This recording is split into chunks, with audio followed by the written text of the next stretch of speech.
சுதேசி நீராவி கப்பல். இந்த சுதேசி நீராவி கப்பலை தொடங்கியவர் வ.உ. சிதம்பரனார்.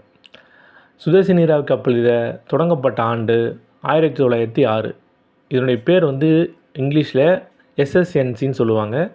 சுதேசி ஸ்ட்ரீம் நேவிகேஷன் கம்பெனி. இந்த கப்பல் விடத்துக்கு தேவைப்பட்ட மொத்த முதலீடு 10 லட்சம் ரூபாய் தேவைப்பட்டது. அதை ஷேராக பிரித்தாங்க. மொத்த ஷேர் 40,000 ஷேர். ஒரு ஷேருடைய ப்ரைஸும் 25 ரூபாய். அப்போ 40,000 ஷேர் 25 ரூபாய்னா 10 லட்சம் ரூபாய் முதலீடில் ஆரம்பிக்கலான்ட்டு ஆரம்பித்தது.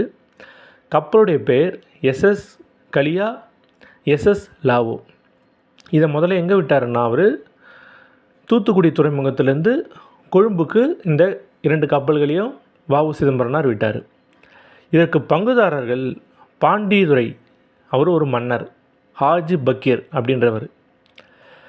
இந்த சுதேசி நீராவி கப்பலுக்கு ஒரு விளம்பரம் அப்படின்னு சொல்லிட்டு உதவியவர் அரவிந்த கோஷ்.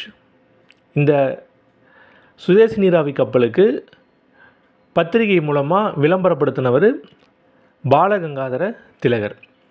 எந்த பத்திரிகைனா கேசரி மராட்டா.